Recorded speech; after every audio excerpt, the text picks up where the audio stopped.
Pessoal, boa noite. A gente vai começando a aula de hoje, tá? Semana passada, a gente fez a apresentação de videoaulas, tá? E agora, a gente vai começar uma outra etapa do nosso curso, uma outra etapa de formação. A gente vai começar a falar sobre direitos autorais, vamos falar sobre software livre, vamos falar sobre software educativo, tá? Então, agora entra a segunda etapa do curso, que é uma etapa mais prática, tá? E, no entanto, é uma etapa que exige muita atenção, e a gente discute hoje como que ficam as questões acerca dos direitos autorais em relação às ações que a gente faz. E eu vou pedir para a Lara, tá? Tudo bom, Lara? Professor, tá tudo bem, graças a Deus. Boa noite. Tá? Vou pedir para a Lara hoje me avisar, à medida que for entrando o pessoal, né? Ela ir me avisando que a gente já está do meio para o final do semestre, tá certo? E esse semestre é um semestre doido, né? E botaram para a gente, e dia 6 a gente vai ter que voltar presencialmente, segundo o pessoal fala, né? Só que a gente está vendo os números da pandemia aumentando, e eu fico muito preocupado com essas questões também.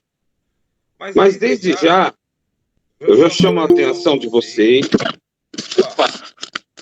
Desde já eu chamo a atenção de vocês que a parte mais difícil das ações que a gente realizou no transcorrer do curso, a gente já avançou nelas, tá? Eu acho que criar uma videoaula não é tão fácil, não é tão simples assim. E a gente já conseguiu, em todas as turmas que nós tivemos, já conseguimos criar uma videoaula, tá certo? Então, hoje a gente vai começar a discutir direitos autorais, tá? Que é algo sempre que vai nos interessar, principalmente com respeito a software educativo, software livre, tá certo? Então, se a Lara pudesse me avisar se estiver chegando alguém, né, para que eu possa incluir na sala, tá? Assim a gente vai avançando, tá?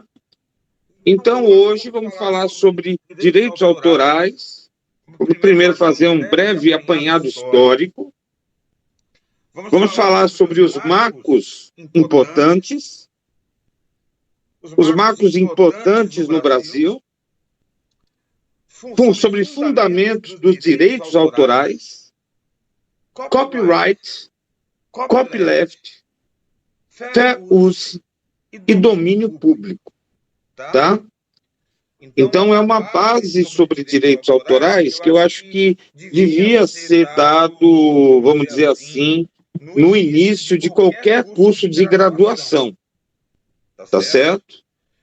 No entanto, como a gente trabalha com software educativo, eu, por exemplo, já fui vítima de plágio, tá? Já fui vítima de plágio, tá certo? E muitas vezes o que a gente precisa é jogar a situação para a justiça. E aí vai entrar esse assunto sobre direitos autorais. E por incrível que pareça, gente, eu aprendi muito sobre direitos autorais, não foi com um advogado, não foi com um professor, não foi com um pesquisador, mas foi justamente com um aluno, com um estudante, que participou do meu grupo de robótica educacional. Professor, tem gente querendo entrar, viu? Beleza. Então, tem várias pessoas já, tá? E isso daí foi com um colega de vocês que eu tive um gosto mais apurado sobre essa questão, que foi justamente durante a situação do plágio, durante a pandemia, quando a gente fazia um curso de videoaulas para ministrar junto ao PAP, tá certo? Então, a gente estava fazendo esse curso, precisava de alguém que falasse sobre direitos autorais, e aí apareceu o Luciano, tá? O Luciano, que é estudante da pedagogia, é orientando meu de graduação, ele vai discutir, inclusive, sobre uma metodologia em engenharia pedagógica, né? E ele, vamos dizer assim, na formação do curso, ele que falou sobre direitos autorais para a gente, tá certo? E quando ele falou sobre direitos autorais, vieram essas questões. E eu digo para vocês que todos nós podemos ser vítima em casos que envolvem direitos autorais, tá? Então, breve apanhado histórico. Tá? Como era feita a produção e reprodução de obras intelectuais? Era feita de maneira manual, o que Então, tem tornava... gente querendo entrar, tá? Perfeito. Era feito de maneira manual, tá certo?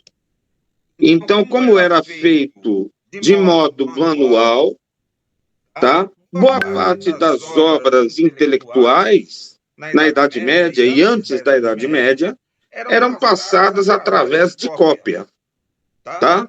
E muitas vezes a gente via problemas de autoria, tá? Porque muitas vezes as pessoas escreviam e nem sequer assinavam. Uma das primeiras obras em que as pessoas começaram a assinar e colocar autoria foi nas escrituras sagradas da Bíblia, tá? Então, foram obras onde se começou a discutir isso e, inicialmente, as questões de direitos autorais era sobre saber quem era o autor de uma determinada obra. Quem era o autor, quem tinha convivido, quem era o discípulo mais próximo, quem estava mais próximo de Cristo naquela época. Então, era tentar entender isso. Então, sempre foi uma discussão, e a primeira discussão que a gente vai ter no Vaticano vai ser no século IV, com o primeiro concílio, com o segundo concílio Vaticano, tá?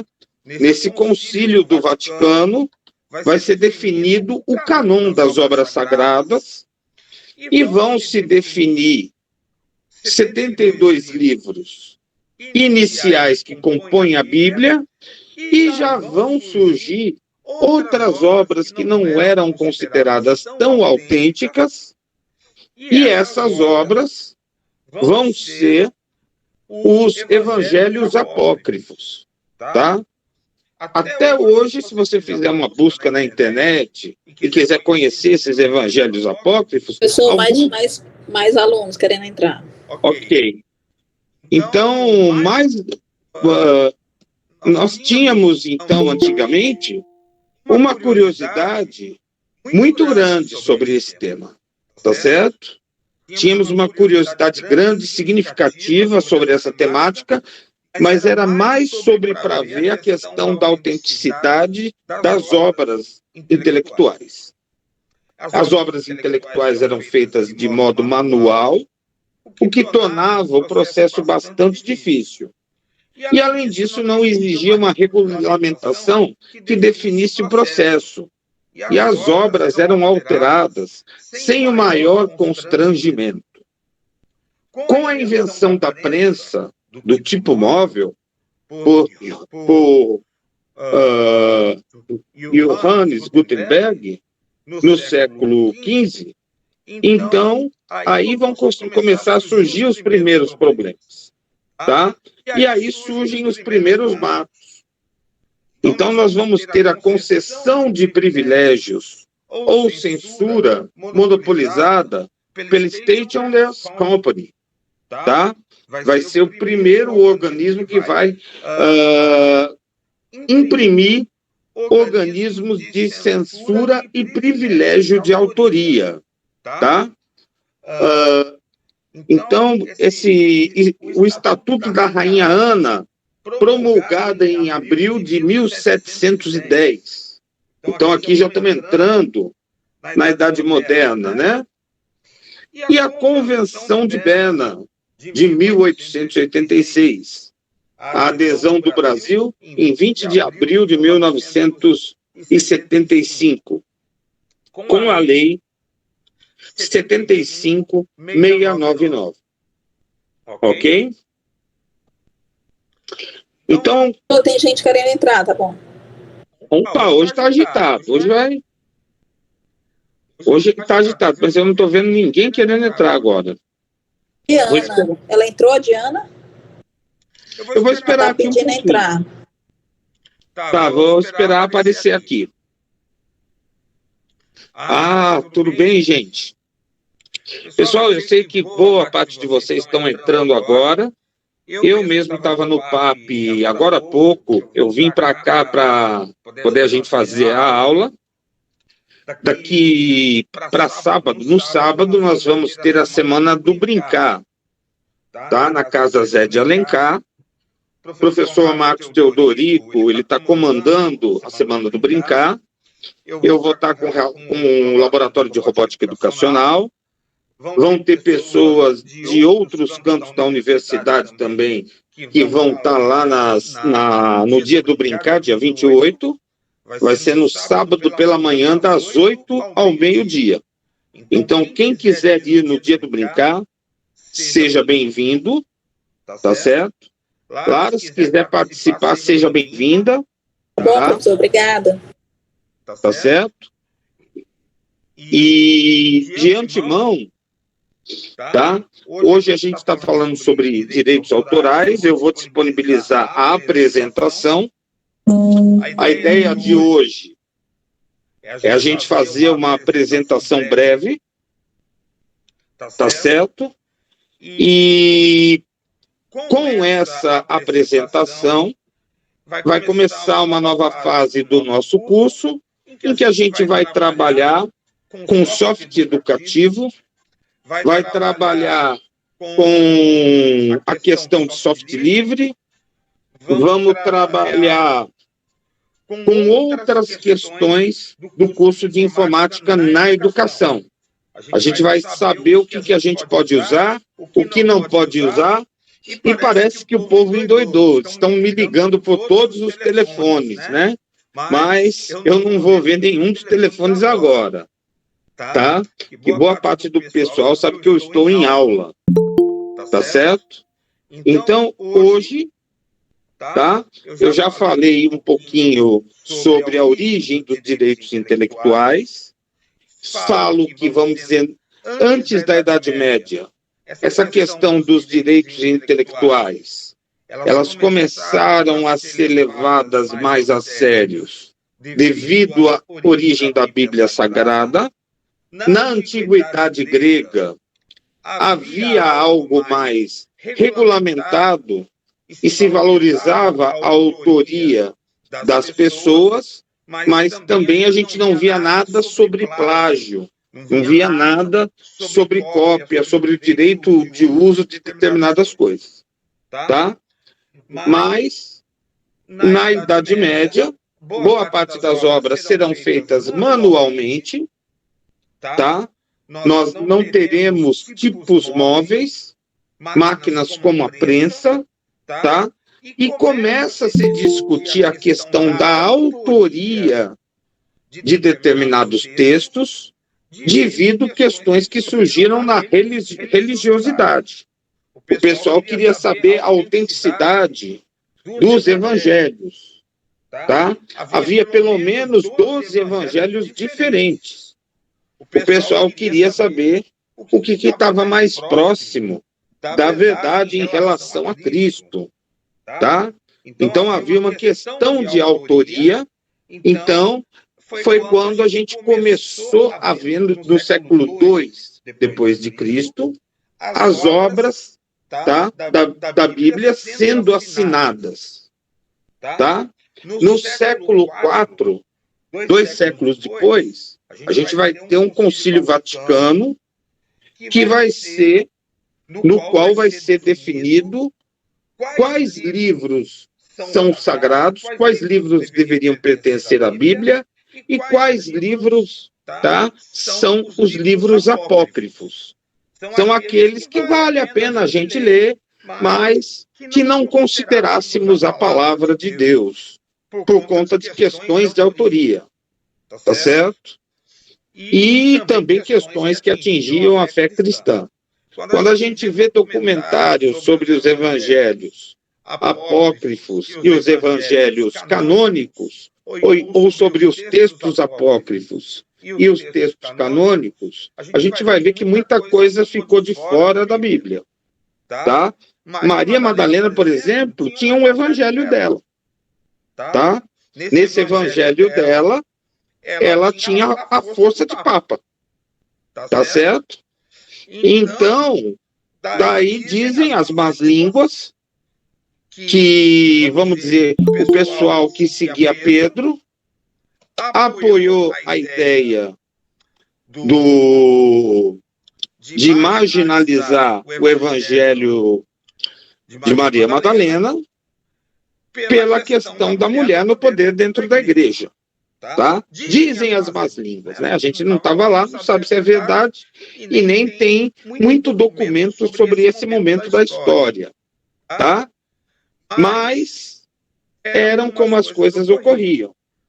Os direitos autorais, eles começam a ser discutidos, tá? Após a Idade Média, com a invenção da prensa por Johannes Gutenberg. Tá? Então, a prensa com tipos móveis vai permitir a impressão mais rápida e a padronização dos textos com os tipos móveis. Tá? Inclusive, essa questão dos tipos móveis, tá? Foi um interesse muito grande do Steve Jobs estudar a história dos tipos móveis. Tá? Ele estudou para ver os tipos de letra, tá? Que hoje a gente tem no Word, no Excel e também temos no computador atual. O computador antigamente não tinha essas coisas. O computador com interface gráfica, que tem mouse e permite hoje a gente observar alguns tipos móveis, tá? O computador atual, ele foi algo revolucionário também, tá? Mas teve que se voltar à Idade Média e à Idade Moderna para poder se desenvolver essa tecnologia. Inclusive, os ícones foram pegos da Idade Média também. Os ícones eram figuras que eram utilizadas em vitrais na Idade Média, tá? Então, o povo que era pobre não podia entrar dentro da igreja, só os nobres entravam dentro da igreja.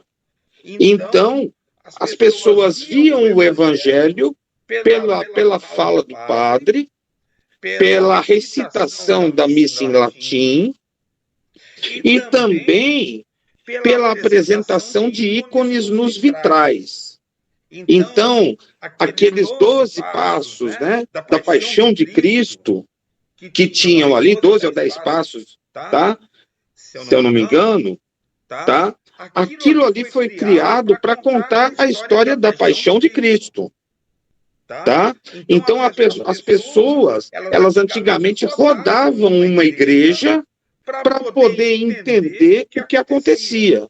E como você não dava o poder da leitura escrita para as pessoas, tá? As pessoas eram raramente alfabetizadas, então quem tinha o poder da escrita eram os padres, os reis, os príncipes e os nobres. Então, você utilizava o ícone para facilitar muitas coisas. O que é gozado é que o ícone ele vai voltar de novo, na nossa época, para representar programas. Tá certo? Então, nós temos aqui que na Idade Média as obras eram feitas, como era feita a produção e reprodução de obras intelectuais, era feito de maneira manual, o que tornava o processo bastante difícil e demorado. Tá? Inclusive, eles desenhavam, na Idade Média, os escribas desenhavam as letras e tentavam padronizar as letras. Ler um livro da Idade Média era um exercício muito interessante, porque você ia ter muitas imagens, para aqueles que não sabiam ler, e você ia ter letras muito bem desenhadas, que vão dar origem aos tipos móveis também. Além disso, não existia uma regulamentação que definisse o processo, e as obras eram alteradas sem o menor constrangimento. Então, muita coisa do que chegou a nós, como talvez a palavra de Aristóteles, tá? Talvez tenha sido distorcida no meio do caminho. Tá certo? Então, com a invenção dos tipos móveis, no final da Idade Média, no século XV, Johannes Gutenberg ele vai mudar a história. E aí começamos a ter marcos importantes. Marcos importantes, né? Concessão de privilégios ou censura monopolizada pelo State-owned Company. Estatuto da Rainha Ana, promulgado em 10 de abril de 1710. Tá? Isso é bem depois do século XV. Tá? E a Convenção de Berna, de 1886, é um marco para o Brasil, é a adesão do Brasil, em 20 de abril de 1975, a essa convenção, pela Lei 75.699. Então, veja que no século XV estava sendo inventado, tá, o tipo móvel, no século XVIII, tá, o Estatuto da Rainha Ana, tá, estava sendo promulgado e estava discutindo essas questões sobre direitos autorais. Em 1886 tinha uma convenção, que era a Convenção de Berna, discutindo na Europa e também nos Estados Unidos isso, e o Brasil vai aderir à Convenção de Berna com a Lei 75.699 somente em 1975. Tá? Então, não é à toa que nós temos ainda hoje uma dificuldade muito grande com respeito à questão dos direitos autorais. Inclusive, boa parte dos nossos alunos, eles não sabem o que são os direitos autorais. Então, por exemplo, quando eu coloco aqui em cima a marca LabPan CDMaker, Universidade Federal do Ceará, esse curso, essa apresentação é do curso de formador de professores para criação e uso didático de videoaulas, aqui é a aula 4 desse curso, tá? E que eu tirei aqui a data, mas isso aqui é uma referência sobre a procedência do material que foi criado. Esse material, inclusive, eu menciono que ele foi criado para esse curso pelo Luciano, que não é professor, não é pesquisador, mas ele é um estudante como vocês. Eu aprendi muito com ele sobre direitos autorais. Eu aprendi mais do que se aprende com os professores. Tá? E hoje estou usando até a apresentação dele para poder discutir a temática, porque ele tem mais conhecimento sobre direitos autorais do que muitos acadêmicos da UFC. Muitos professores da UFC, professores da educação, professores de outra área, não conhecem tanto sobre direitos autorais quanto o Luciano Araújo, que é colega de vocês, conhece. Tá? Hoje ele é meu orientando, tá? Eu posso falar que ele é meu orientando, tenho orgulho disso, e ele vai defender a discussão dele sobre engenharia pedagógica, que era algo que eu queria pesquisar há muito tempo. Tá? Marcos importantes no Brasil. tá? Parece que travou aqui. Marcos importantes no Brasil. Criação dos primeiros cursos jurídicos nas cidades de Olinda e São Paulo, em 1827. Então, começou a se discutir, tá, a Constituição, e junto com a Constituição se começou a discutir a possibilidade de termos uma lei de direitos autorais, tá? Vamos ter a primeira lei sobre direitos autorais no último ano do Império, que é a Lei 496 de 1898. Aí a gente volta a discutir os direitos autorais somente na Constituição de 1985, com a abertura da Constituição e a queda do regime militar, tá? E vamos ter uma lei de direitos autorais, que é a 9610 de 1998. Então, veja que nós levamos muito tempo para entrar nessa discussão. Fundamentos dos direitos autorais, tá? Então, aqui, para a gente poder entender, temos esse quadro que mostra o quê? Os tipos de propriedade intelectuais. Direitos autorais, os direitos do autor, direitos conexos e programas de computador. Tá? Então, podemos ter direitos autorais somente se formos autor de um texto escrito, de uma música, tá? Podemos ter direitos conexos, tá? Com outras pessoas, com outros grupos, e temos também os direitos autorais com respeito a programas de computador, tá? Propriedade intelectual. Só tem gente esperando para entrar. Beleza, tá? Então, vamos lá. Ok? Retornamos aqui, tá certo? Então, voltando à propriedade intelectual, temos os direitos autorais, tá? Direito do autor, direitos conexos e os programas de computador. Temos também a propriedade intelectual. Então, por exemplo, deixa eu mostrar uma coisa para vocês.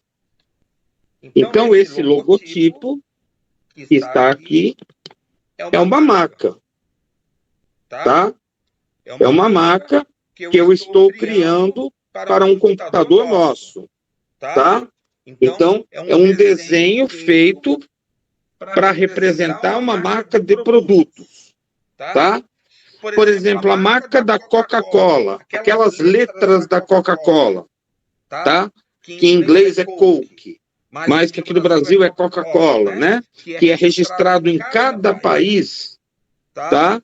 Então, a Coca-Cola detém aquela marca e ela possui o valor de 4 bilhões de dólares hoje, tá? Então, a pessoa, para utilizar a marca da Coca-Cola numa camiseta, tem que pagar os direitos da marca, tá? Direito de patente, tá?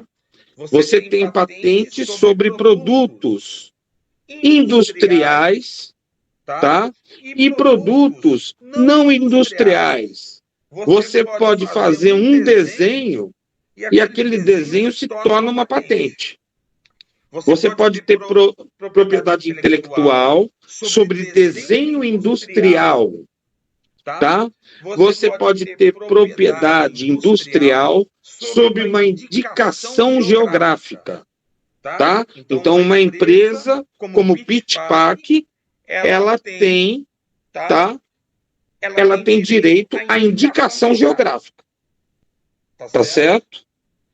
Tanto é que pode praticamente representar quase que uma outra cidade por essa indicação geográfica. E temos também os segredos industriais e a repressão à concorrência desleal. E essa repressão, ela é muitas vezes com polícias, advogados e tudo que tiver direito. E também nós temos a proteção sui generis, tá? Por exemplo, se eu desenho um circuito integrado novo, tá?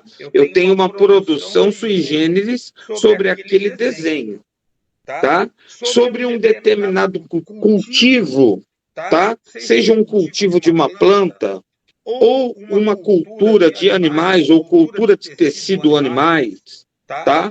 Existe toda uma proteção sui generis. E sobre crescimento tradicional, crescimento, por exemplo, tradicional do plantio do milho, tá? Então, nós temos proteção sui generis como um direito, como uma propriedade intelectual. Então, esses são os 3 tipos de propriedade intelectuais, direitos autorais, propriedade industrial e proteção sui generis. Quando que eu tenho proteção sui generis? Por exemplo, nós tivemos um caso que ficou muito famoso aqui. Os japoneses vieram passear aqui, e japonês adora patentear tudo. E eles estiveram em Tianguá e experimentaram uma coisa maravilhosa em Tianguá. Se chamava rapadura. Vários tipos de rapadura. Então, eles, quando chegaram no Japão, pegaram a rapadura e patentearam no Japão a rapadura. Tá? Mas só que acontece que a rapadura, como algo produzido pela cultura de uma população, de uma localidade, tá? Então tem direito à proteção sui generis, tá? Então entra no caso de cultivo específico e caso de crescimento tradicional, tá? É o crescimento tradicional da cultura de se fazer a rapadura, tá certo? Então, já vou colocando quem está pedindo para entrar. Eu vi a mensagem agora no WhatsApp, tá certo? Pronto, alguém levantou a mão. Pode falar quem levantou a mão?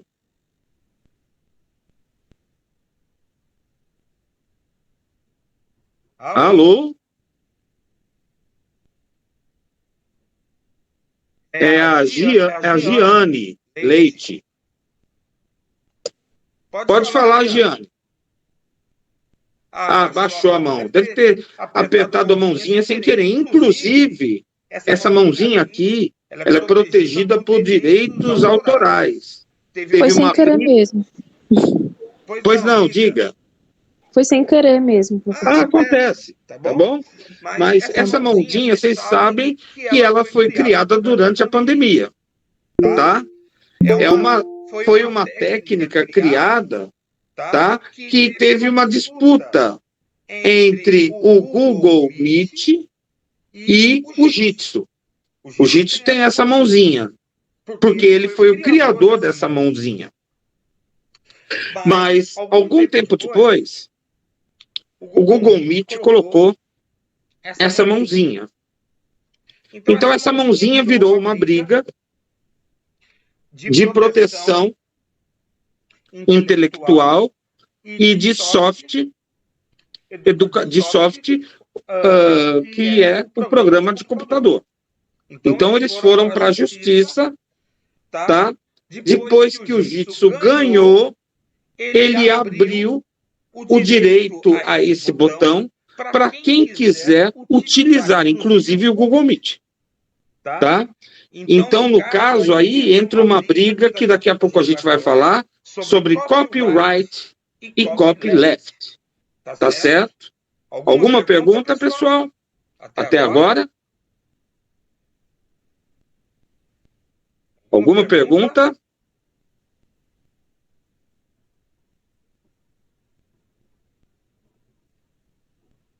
Posso avançar? Posso avançar? Sim, professor, não tem nada no chat, não. Também. Beleza. Então, Aqui também nós temos algumas coisas fundamentais aos direitos autorais. Os direitos autorais protegem ideias, tá? Garante autorizações a essas ideias, tá? Então, por exemplo, eu posso citar uma ideia de uma outra pessoa, desde que eu obedeça às normas da ABNT, num texto acadêmico, tá? As normas da ABNT são mudadas todo ano, tá? Todo ano a gente tenta estar por dentro de como a gente cita outras pessoas. Então, por exemplo, se eu for falar sobre direitos autorais, como eu estou falando aqui, eu tenho que falar sobre a apresentação do Luciano Araújo, que foi ele que fez a apresentação, tá? Existem coisas que respeitam o valor intrínseco e as limitações. Existem aspectos relativos à originalidade da obra e à titularidade. A titularidade, ela, vamos dizer, garante. Titularidade é dizer, por exemplo, o Zé Carlos da Silva, digamos que ele fez o livro de geometria, que eu posso chamar de A Geometria do José Carlos da Silva. Isso é uma titularidade. Ele discute um tema de geometria, mas da forma dele. Tá? O Euclides, lá da Grécia Antiga, discutia a geometria de uma outra forma. Tá certo? O Elon Lages Lima, por exemplo, ele poderia discutir geometria de uma forma diferente desses outros dois. Tá? Mas isso é questão de titularidade, não questão de originalidade. Territorialidade e independência.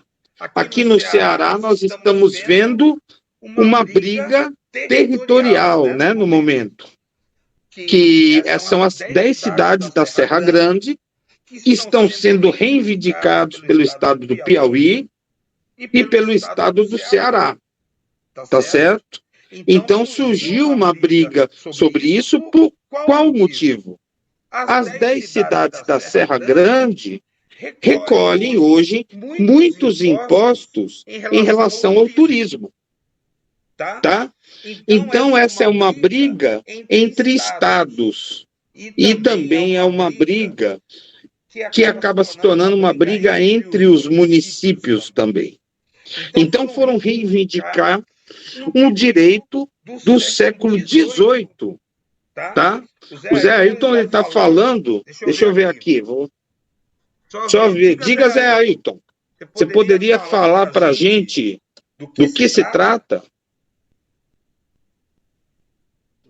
Boa noite, professor. Não, só para dizer que na Netflix, né, tem um documentário bom sobre direitos autorais, que é a Batalha Bilionária, né, o caso do Google Earth. Sim. Dizem que a Google roubou a ideia do Google Earth de alguns alemães, né? Isso. Foi uma briga pesada essa. Eles não tiveram a reivindicação ao direito atendida, tá? Mas esse filme ele mostra bem o que é a trincheira dos direitos autorais no mundo do software, tá? Então, temos também a questão sobre prazos e suporte físico. Então, por exemplo, quando eu falo dos prazos, é importante a questão do prazo nos direitos autorais e intelectuais, tá certo? Então, para a gente poder ter a veracidade dessa obra e o suporte físico em que a obra vem. Se a obra é um livro, é um suporte físico. Por exemplo, eu tenho um livro aqui interessante que foi feito por um aluno meu de pós-doutorado que é poeta. Esse livro aqui, ele é um jogo de cartas, tá? Cada carta tem uma poesia, tá? Então aqui há um direito autoral. Inclusive tem uma poesia minha aqui. E eu estou utilizando, inclusive eu abri na minha poesia, tá? E a imagem nos contou o presente, e nenhum verbo mencionou. Das imagens vieram signos, e o verbo assim se tornou. E o verbo se fez carne. A imagem do Espírito expressou. Das palavras vieram as frases que a narrativa nos mostrou. Dos contos surgiram metáforas, cantigas e sonhos. E a palavra se revelou. E todo o poder da imagem, eis o que o verbo captou. Tá? Então, foi uma poesia que eu fiz, que me torna autor, coautor desse livro, com as diversas pessoas que fizeram as outras cartas desse baralho. Tá certo? Então, esse aqui tem o suporte físico no formato, é um livro, no formato de jogo de cartas. Tá certo? Então, essa questão do suporte físico é muito importante, tá? Porque a gente vai dizer, o computador, no nosso caso, ele é o suporte físico no que diz respeito a software, e software educativo também, tá certo? Ok? Alguma pergunta, gente? Posso avançar? O professor não só escreve poesias, e é autor de poesias, mas podemos avançar, tá? Então, os fundamentos dos direitos autorais, ideias. O que são consideradas ideias segundo a lei? Segundo o artigo 7 daquela lei que eu apresentei anteriormente, são obras intelectuais protegidas, as criações do espírito, expressa por qualquer meio ou fixadas em qualquer suporte tangível. Tangível é esse suporte que eu pego, que eu toco, ou intangível, tá? Então, uma música, por exemplo, do Caetano Veloso, tá? Essa música, ela pode ser expressa por um suporte intangível, as nossas lembranças, as nossas memórias, o modo de cantar aquela música, tá? Suporte tangível ou intangível, conhecido ou que se invente no futuro, tá? Então, se alguém inventar uma nova forma de suporte, tá? Como isso aqui já foi criado como uma forma de suporte, como outras coisas podem ser criadas como forma de suporte, tá? Então, nós temos esse fundamento dos direitos autorais para ideias, tá? No LabPAN, eu tenho um orientando que está discutindo no momento, ele está discutindo, não, ele está criando um computador, uma distribuição Linux, com base no Linux educacional. E criando essa distribuição, a gente está fazendo uma distribuição do LabPAN, tá certo? E agora nós estamos começando o processo de patente do projeto, tá? Então, o meu aluno ele vai ter propriedade intelectual, inclusive eu posso participar da propriedade intelectual, e tenho outros alunos que, de uma forma ou de outra, participaram da propriedade intelectual porque foram bolsistas e trabalharam no desenvolvimento dessa tecnologia, tá? Valor intrínseco. A proteção à obra intelectual independe do seu valor econômico. Então, não importa o valor econômico, tá? A proteção da obra intelectual independe do seu valor econômico. Vale a ela 1 centavo ou 1 bilhão de dólares, tá? Não importa, tá, o valor econômico da obra, tá? Tem o direito de ser protegido, ganhe-se pouco ou ganhe-se muito. Se você comprovar a autoria de uma obra, você tem direito àquela obra, tá? Originalidade. O que se protege não é a novidade contida na obra, mas tão somente a originalidade de sua forma de expressão, tá? Então, se protege, tá, a originalidade da forma de expressão da obra. Tá? Então, a gente precisa ter muito cuidado com o que a gente escreve, porque nós nos tornamos responsáveis como pais dessa obra. Tá? E sobre a originalidade de sua forma de expressão, seja a expressão falada, seja a expressão escrita, seja por meio do desenho, seja por meio de outras formas. Até atividades, por exemplo, sobre determinados sobre construções geométricas, tá? Elas são passíveis a direitos autorais. Tá? E aqui nós temos o seguinte: os direitos do autor, tá? São os direitos morais e os direitos patrimoniais, tá? E também temos os direitos conexos, tá? Então, por exemplo, tá? Se Maria foi inspiração para mim realizar uma determinada obra, se Maria Moema ela foi uma inspiração, então Maria Moema pode ser entrevistada por alguém amanhã ou depois, tá? E ela vai explicar por que ela ela faz parte dos direitos conexos, tá certo? Que nem a garota de Ipanema, tá? Até hoje, a moça que era a garota de Ipanema, que hoje é a senhora de Ipanema, ela se apresenta como a garota de Ipanema que inspirou o Tom Jobim, tá certo? Territorialidade. Os direitos autorais se estendem internacionalmente através de tratados de reciprocidades.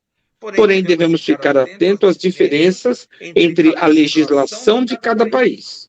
Então, quando um chefe de Estado vem ao Brasil e traz aquela pasta e os chefes de Estado trocam assinaturas, fechando e fazendo convênios, esses convênios são sobre a territorialidade que nos garante determinados direitos. Então, por exemplo, determinados grupos de pessoas podem ir estudar na Europa porque aquilo foi assinado por direitos de territorialidade. Ou pode estudar numa universidade americana e vice-versa, tá? Por conta desses direitos. Tá? Apesar que aqui no Brasil pode vir qualquer um, né? Prazos. Os direitos morais do autor são inalienáveis e irrenunciáveis. Os direitos morais, tá?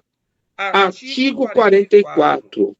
O prazo de proteção aos direitos patrimoniais sobre obras audiovisuais e fotográficas será de 70 anos, a contar de 1º de janeiro do ano subsequente ao de sua divulgação. Então, digamos que eu faça um texto ou faça um livro, tá? Esse texto vai ser capítulo de um livro, ou esse texto vai ser o próprio livro. O direito sobre ele, enquanto obra audiovisual, ele vale por 70 anos. Ou uma música que eu faça é protegida sob direitos autorais por 70 anos, a contar de 1º de janeiro do ano subsequente ao de sua divulgação. Tá? Passou esses 70 anos, os direitos patrimoniais cessam, mas os direitos morais ainda permanecem. Então, uma obra de Machado de Assis sempre vai ser uma obra de Machado de Assis, tá? Porém, hoje, vamos dizer, ela passou para o domínio público, tá certo? E até uma outra editora, se quiser imprimir a obra de Machado de Assis, não pode alterá-la, mas pode imprimir essa obra e distribuir essa obra e fazer até coleções, assim como a coleção Os Pensadores faz. Tá certo? Autorizações. Artigo 29. Depende de autorização prévia e expressa do autor a utilização da obra por quaisquer modalidades. Então, depende de autorização prévia e expressa do autor a utilização da obra por quaisquer modalidades. Tá? No meio acadêmico se faz a concessão da citação. Eu posso citar a obra do autor, mas citar não significa copiar a obra do autor. Eu me lembro que eu orientei uma aluna na UES que fez um trabalho chamado Ctrl+C, Ctrl+V, a arte de copiar trabalhos na internet. E a gente foi ver o submundo dos trabalhos acadêmicos, tá? Isso foi em 2004, tá certo? E nós ficamos chocados, né? Que boa parte das pessoas que quebravam os direitos autorais e faziam TCC, faziam as monografias, faziam dissertação e faziam até tese, eram também ou estudantes de pós-graduação ou eram professores universitários. A alegação de boa parte deles nas entrevistas era a questão financeira, tá certo? Então eles exploravam esse mercado por questão financeira. Mas o grande problema que nós vimos também é que havia um desconhecimento generalizado por parte dos alunos de graduação sobre a legislação de direitos autorais. Tá? Então, as pessoas não sabiam que depende de autorização prévia e expressa do autor a utilização de obra por quaisquer modalidades. Tá? Então, o pessoal simplesmente fazia o Ctrl+C, Ctrl+V. Tá certo? Então, isso também vale para várias outras questões. Eu não posso utilizar qualquer imagem sem fazer menção à autoria da imagem. Eu sei disso porque eu desenho também. Tá? Então, vamos lá. Limitações. Segundo o artigo 46 da Lei 9610/1998, existem alguns casos em que é dispensada a solicitação de autorizações aos detentores dos direitos autorais. Casos como os quais, tá? Um trabalho acadêmico, tá? Que as pessoas protegem, como, por exemplo, um trabalho sobre a utilização de uma determinada substância médica ou de uma vacina. Então, pode-se fazer a quebra dos direitos de autorização, porque aquilo é tão importante que é superior à autorização que é dada, tá? A determinados trabalhos. Isso já aconteceu na quebra de patentes sobre pesquisas de medicamentos sobre a AIDS. E os próprios medicamentos sobre a AIDS tiveram também essa quebra de patentes. Tá? Titularidade. A proteção aos direitos de que trata esta lei independem do registro. Independe do registro intelectual teu, tá? Então, como eu fui vítima dessa questão dos direitos autorais, não depende do direito. Se eu conseguir comprovar, se eu tiver materiais que comprovem a autoria daquele processo, tá? Por exemplo, um documento, uma apostila, algo que tenha sido feito na época, então, tá? a lei de direitos autorais independe de registro. Se eu tivesse sido filmado com um determinado grupo, independe das formas de registro, tá? Independência. As diversas formas de utilização da obra intelectual são independentes entre si. Recomenda-se, pois, a expressa menção dos usos autorizados ou licenciados nos respectivos contratos, tá? Então, existe hoje um campo do direito que abrange isso, tá? Então, as diversas formas de utilização da obra intelectual são independentes entre si. Por exemplo, em videoaulas, eu fui utilizar, em uma videoaula que foi feita, eu fui utilizar por 19 segundos no YouTube uma música do Chico Buarque.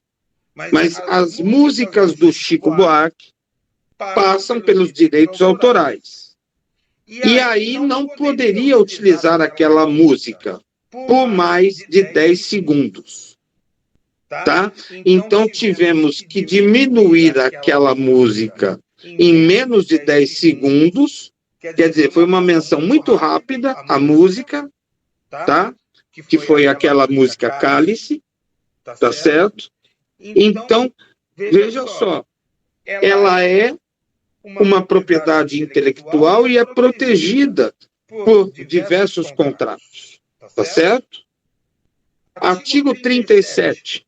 A aquisição do original de uma obra ou do exemplar não confere ao adquirente qualquer dos direitos patrimoniais do autor, salvo convenção em contrário entre as partes e os casos previstos na lei. Isso aconteceu na exposição que nós tivemos aqui no ano 2000 das obras de Claude Rodin, as obras de escultura de Rodin, tá? Por quê? Aquelas obras, elas são feitas por moldes em bronze, se coloca geralmente o bronze dentro de um molde, o molde que é de ferro fundido, tá? A escultura geralmente é de bronze, tá? Então, é colocado o bronze líquido dentro do molde, o molde é fechado, tá? E após um determinado tempo, é aberto o molde, e aí temos uma escultura do Claude Rodin, tá? Então, dessa forma, as pessoas que têm o original da obra, que é justamente aquela parte, tem direito à obra em outros países. Mas aqui no Brasil, se houver o caso de aquisição do original de uma obra, de uma escultura original, ou de um exemplar que pode ser tirado dessa forma, não confere ao adquirente qualquer dos direitos patrimoniais do autor, salvo convenção em contrário entre as partes e os casos previstos nessa lei, tá? E aqui eu tenho um exemplo, eu vou pegar ele já já, tá certo? Eu tenho um colega aqui, tá? Espera aqui que eu só vou pegar aqui do lado ele. Espera aí. É rapidez.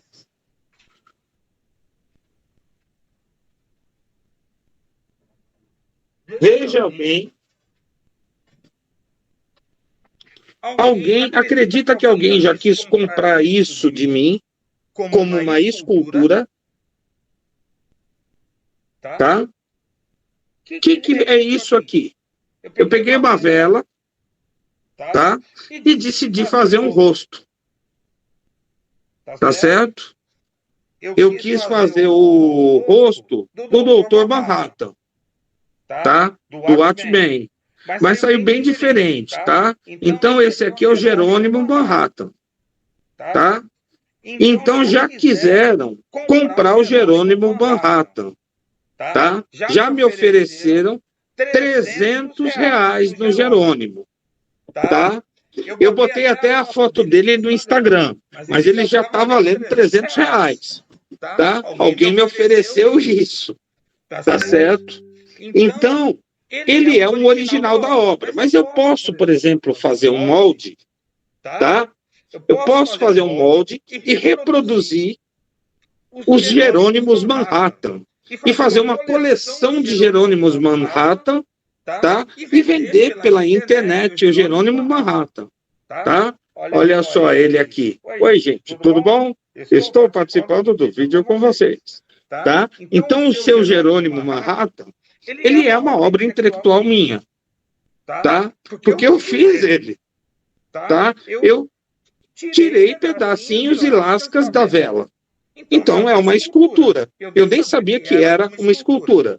Mas um aluno meu, tá, do curso de artes, ele explicou: é uma escultura e o senhor tem direitos autorais, inclusive o direito de imagem. Se alguém usar essa sua imagem sem a sua autorização, o senhor pode entrar na justiça e processar o cabra. Tá certo? Então, essas questões, para a pessoa poder utilizar a imagem numa videoaula, eu teria que entrar em convenção com a pessoa, tá? Para ambos os casos, em ambas as pessoas, as partes, concordarem com esse uso, tá? E teria que ter algum documento sobre isso. Copyright, tá? Cujo símbolo vocês já viram milhares de vezes na garrafinha de Coca-Cola. O copyright é uma licença jurídica que visa justamente restringir o acesso e estabelecer o controle máximo sobre a criação, liberando-a por contratos de cessão de direitos financeiros. Pode ser distribuído de forma comercial ou não comercial. Nesse sentido, o copyright visa garantir o controle total do autor sobre sua criação, ou seja, sobre o conhecimento externalizado de sua obra. Ou seja, se caso eu faça essa marca aqui, tá? Caso eu faça essa marca, ou bote essa marca numa camiseta, tá? Eu posso cobrar um valor agregado à camiseta pelo direito autoral de uso dessa imagem, tá? Ela vai se tornar um copyright, ela vai se tornar um direito autoral, ok? Que pode ser copiado por todo mundo, tá certo? Mas, sendo copiado por todo mundo e seguindo a lei de copyright, vai ter que obedecer os acordos internacionais e vai ter que me pagar, tá certo? Caso eu queira receber. No entanto, digamos que eu faça que nem o cara que inventou o MS-DOS, tá? Que foi o sistema operacional original de uma empresa chamada Microsoft. Veja só, o Bill Gates, quando ele criou a Microsoft, ele não criou um sistema operacional. Ele comprou um sistema operacional de um programador que estava desesperado por dinheiro, que queria $30 mil pelo seu sistema operacional. Depois de comprado esse sistema operacional, ele colocou o copyright, tá? Daí o Windows, ele foi construído por uma equipe de programação que ele formou na empresa Microsoft e foi construído para ser utilizado tipo um aplicativo do DOS, tá? Então o Windows 3.0 funcionava como funcionava em cima do DOS. Então eu entrava no computador, entrava no DOS, eu botava um programa de inicialização, um programa de boot, para inicializar o Windows. tá? Daí o Windows se tornou o sistema operacional. Até hoje, quando você vai em determinadas partes do Windows e é aberto a parte do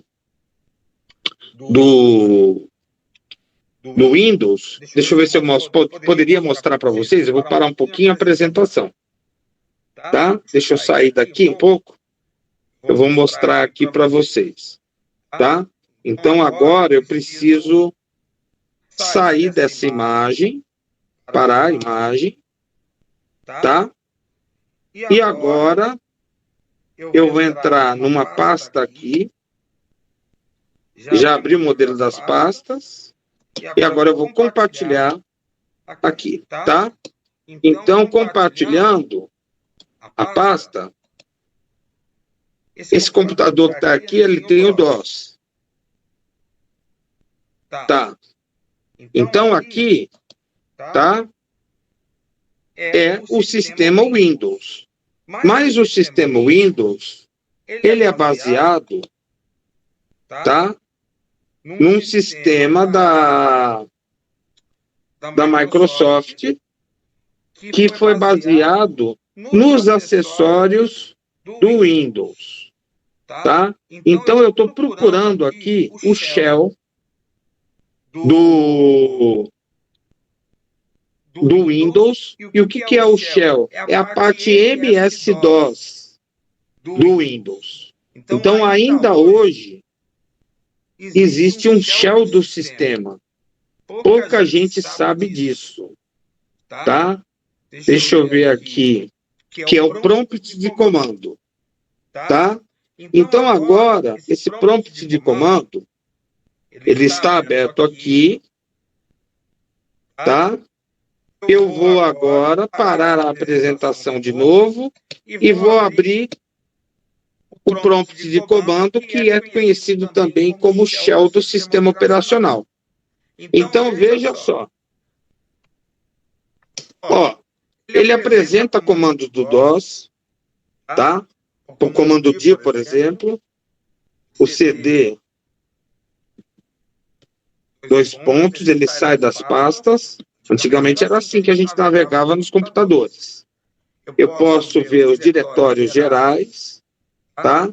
Eu posso ver um determinado arquivo específico, tá? Superlogo, por exemplo, 2016, tá? Tá, ele não encontrou isso aqui. Mas se eu pegar aqui o comando V, que permite ver a versão, tá? Antigamente não aparecia Microsoft Windows, aparecia MS-DOS, versão 1.0, versão 2.0, tá certo? Antigamente era assim que aparecia o processo, tá certo? Então, hoje é só o prompt do comando, porque o Windows, ele de um programa que funcionava no DOS, ele se transformou com o tempo num sistema operacional, tá certo? E é por isso que o Windows, ele é pesado e ele dá muitos problemas, tá? Porque talvez nem o Bill Gates saiba a programação do DOS. Mas como ele comprou, ele tinha o direito àquilo tudo. Então, chegou um determinado momento, tá? Em que ele começou, o Bill Gates começou a cobrar os direitos relativos ao uso do DOS do autor, que o autor ele tinha ainda a linguagem de programação em casa. E foi proibido, inclusive ao autor nos Estados Unidos, tá? Ele trabalhar qualquer mudança no DOS, tá? Que se transformou o Windows, que é o sistema, tá? Que transformou Bill Gates no homem mais rico do mundo, tá certo? Devido às leis de copyright, tá? E a gente vai falar mais sobre isso ainda. Copyleft. são os esquerdos autorais. É uma licença recente, tá? Começou a se falar de copyleft no final dos anos 80. É um mecanismo jurídico que visa garantir a detentores de direitos de propriedade intelectual a possibilidade de licenciar o uso de suas obras além dos limites da lei, ainda que amparados por esta. Pode ser distribuído de forma comercial ou não comercial. Neste sentido, o copyleft garante os direitos de propriedade do autor, que licencia sua obra de maneira mais ampla e simplificada, além de não restringir o acesso ao conhecimento, tornando-o mais colaborativo. E o que garante o copyleft? 4 liberdades. A chamada liberdade zero, de executar o programa para qualquer propósito. Liberdade 1, de estudar como o programa funciona e adaptá-lo para suas necessidades. Liberdade 2, de redistribuir cópias, de modo que o usuário possa colaborar com seu próximo. E a liberdade 3, de aperfeiçoar o programa e liberar seus aperfeiçoamentos, de modo que toda a comunidade se beneficie deles. Esses 4 direitos, pelo que vocês devem estar vendo, surgiu no mundo dos programas de computador. Tá? Esses 4 direitos são defendidos pela Sociedade do Software Livre, que eu vou falar na próxima aula. Tá? E um dos defensores será o Linus Torvalds, o criador do sistema operacional Linux, tá certo? E também, tá? Nós teremos outras pessoas participando do movimento do copyleft. E esse movimento ele vai ser revolucionário mesmo. Hoje eu posso garantir que tecnologias, materiais, feitas a partir de robótica educacional, sejam instrumentos copyleft. A patente das vacinas dos anos 90 foi quebrada pela legislação copyleft, o que garantiu que medicamentos e vacina na Organização Mundial do Comércio fossem utilizados por milhares de pessoas, tá certo? Então, aqueles estudos científicos em que as pessoas queriam ganhar milhões de dólares e eram financiados esses estudos científicos pelo Estado, muitas vezes, então se abriu a patente dos produtos farmacêuticos, de muitos produtos, para que as pessoas o utilizassem, tá? Inclusive, quem tomou a iniciativa de quebrar a lei de patentes para defender o uso de medicamentos com pessoas com AIDS foi o Zé Serra. Por incrível que pareça, foi alguém do PSDB. Ele que tomou essa iniciativa quando ele era ministro da Saúde. Tá certo? Então, essa iniciativa na Organização Mundial do Comércio desbancou e quebrou, tá? Muito da arrogância das empresas farmacêuticas. Tá? Hoje, por exemplo, se nós temos produtos genéricos, se pode baixar o preço desses produtos graças às leis de copyleft, quando elas foram utilizadas na Organização Mundial do Comércio. Aquela farmácia chamada Farmácia do Trabalhador, que está sendo praticamente extinta, tá? Que era um órgão do governo federal que comprava os produtos, que chegavam a ser pelo menos 70% mais baratos que os produtos de marca, tá? Com marcas que não eram marcas oficiais, eram marcas de copyleft, tá? Aquilo mudou a história para muitos países, tá? E o fair use. O propósito e tipo de utilização, incluindo se o mesmo é de natureza comercial ou educacional, é sem fins lucrativos. a natureza do trabalho copiado, tá? A quantidade e proporcionalidade do copiado em relação ao todo, o efeito do uso relativamente ao mercado potencial ou ao valor do trabalho, tá? Então, o fair use, tá? Ele vai nessa perspectiva, ok? Então, se algo tem finalidade educacional, pelo menos a redução de preço em 70% você pode garantir com fair use, tá? E domínio público. Aquelas obras que depois de 70 anos, né, inspirado o tempo legal dos direitos autorais, mais precisamente as obras patrimoniais, as obras entram em domínio público, onde podem ser reproduzidas, copiadas e consultadas livremente. Então, ninguém pode me proibir de ler uma obra de Machado de Assis. Nem a censura. Nem a censura pode me impedir de ler uma obra de Nietzsche.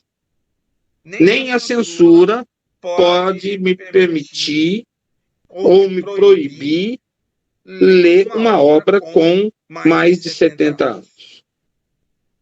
E eu deixo aqui sem referências hoje para que vocês reflitam sobre as próprias referências autorais que eu hoje utilizei. Eu queria agradecer mais uma vez ao Luciano Araújo pelo preparo dessa aula. Tá certo, pessoal? Ok, gente? Perguntas?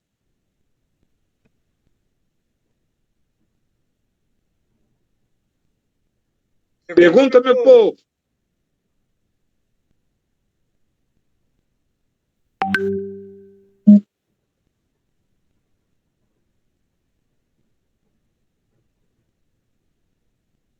Hoje está calado, viu, professor? Está entendendo tudo. Perfeito. Então, eu vou pedir que você coloque um fórum. São os artigos da Constituição. Mas eu vou pedir para que vocês façam o seguinte. Vocês...